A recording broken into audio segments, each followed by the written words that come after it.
PM Kisan কৃষকৰ bank একাউণ্টত সোমাব 2ৰ পৰা 10,000কৈ টকা। 5 অক্টোবৰ তাৰিখে সোমাব পিএম কিষাণ 18তম কিস্তিৰ টকা। ৰাজ্যৰ লাখ লাখ কৃষকৰ বেংক একাউণ্টত সোমাব 2,000কৈ টকা। লগতে ৰাজ্যৰ মুখ্যমন্ত্ৰী হিমন্ত বিশ্ব শৰ্মাৰ কেইবাটাও গুৰুত্বপূৰ্ণ ঘোষণা। আন কেইবাটাও গুৰুত্বপূৰ্ণ খবৰৰ সৈতে একেলগে জানিব পাৰিব। ভিডিঅ'টো চাই থাকিব।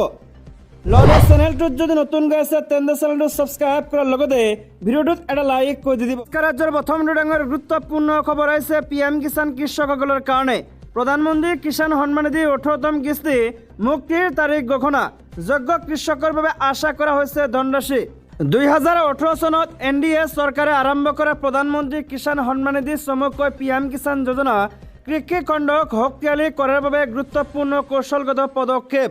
কেন্দ্ৰৰ সমৰ্থিত আঁচনিখন সমগ্ৰ দেশৰ সকলো মাটিধাৰী কৃষক পৰিয়ালক গুৰুত্বপূৰ্ণ আৰ্থিক সাহায্য প্ৰদান কৰাৰ বাবে প্ৰস্তুত কৰা হৈছে। এই আৰ্থিক সুশাসনৰ প্ৰধান উদ্দেশ্য হৈছে কৃষকসকলৰ ঘৰুৱা প্ৰয়োজনীয়তা পূৰণৰ লগতে কৃষি আৰু সংশ্লিষ্ট কাৰ্যকলাপ সম্পৰ্কীয় প্ৰয়োজনীয়তাসমূহ পূৰণ কৰা। পিএম কিষাণৰ পদক্ষেপৰ জৰিয়তে যোগ্য কৃষকসকলে প্ৰতি 4 মাহৰ মূৰে 2,000 টকা লাভ কৰাৰ অধিকাৰ আছে, যাৰ ফলত বাৰ্ষিক 6,000 টকাৰ পৰিমাণ লাভ কৰিব পাৰি। প্ৰধানমন্ত্ৰী কিষাণ সন্মান নিধি আঁচনিৰ 17টা কিস্তি এই পৰ্যন্ত মুকলি কৰি দিছে চৰকাৰে। জুন মাহত তৃতীয়বাৰৰ বাবে কাৰ্যভাৰ গ্ৰহণ কৰাৰ লগে লগে প্ৰধানমন্ত্ৰী নৰেন্দ্ৰ মোদীয়ে পিএম কিষাণ আঁচনিৰ 17তম কিস্তিৰ ধন প্ৰদান কৰাৰ কথা ঘোষণা কৰে, যাৰ ফলত 9.3 কোটি কৃষকক প্ৰায় 20,000 কোটি টকা সুবিধা প্ৰদান কৰা হয়। চৰকাৰে উৎসৱৰ বতৰত অক্টোবৰ মাহত পৰৱৰ্তী কিস্তি মুকলি কৰাৰ কথা। পিএম কিষাণৰ ৱেবছাইট অনুসৰি 2024 চনৰ 5 অক্টোবৰ তাৰিখে পিএম কিষাণৰ 18 সংখ্যক কিস্তি আঁচনি মুকলি কৰাৰ সম্ভাৱনা আছে। যিসকল কৃষকে পূৰ্বতে টকা লাভ কৰা নাই, অৰ্থাৎ আপুনি যদি 5টা ইনষ্টলমেণ্টত টকা লাভ কৰা নাই, লগতে যদি আপোনালোকে KYCৰ লগতে আন কাম সম্পূৰ্ণ কৰিছে, তেন্তে আপোনালোকে 5টা ইনষ্টলমেণ্টৰ 10,000 টকা একেলগে লাভ কৰিব পাৰে।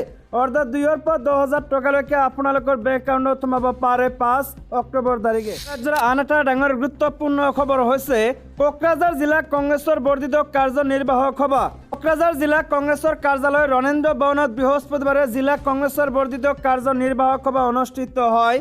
জিলা কংগ্ৰেছৰ বৰ্ধিত কাৰ্যনিৰ্বাহক সভাত উপস্থিত থাকে নিখিল ভাৰত কংগ্ৰেছ কমিটিৰ সম্পাদক পৃথ্বীৰাজ পি সাদে, বিধায়ক তথা অসম প্ৰদেশৰ কাৰ্যকৰী সভাপতি জাকিৰ হুছেইন সিকদাৰ। তেওঁলোকে উক্ত সভাত উপস্থিত থাকি দিহা পৰামৰ্শ আগবঢ়ায়।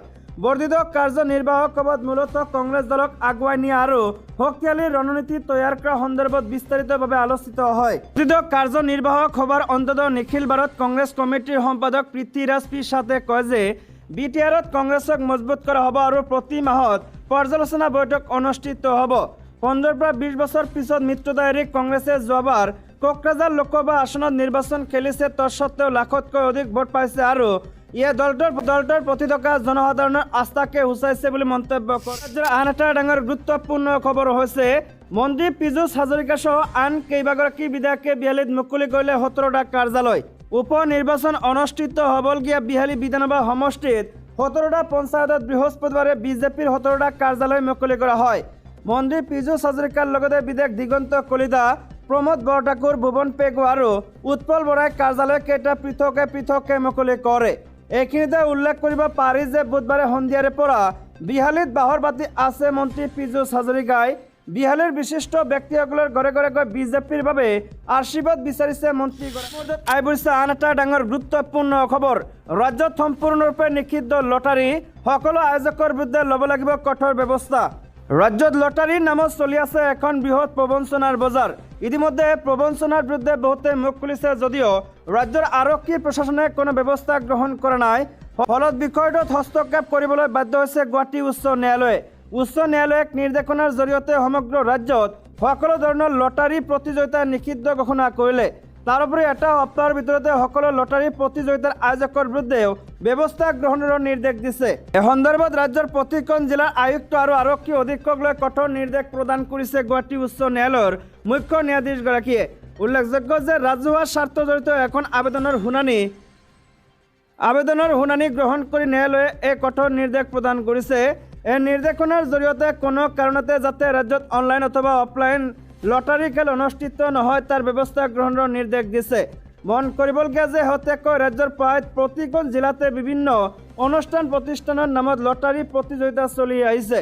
এই সময়ৰ প্ৰচাৰত নামি পৰিছে একাংশ ইউটিউবাৰ ডিজিটেল কণ্টেণ্ট ক্ৰিয়েটৰ।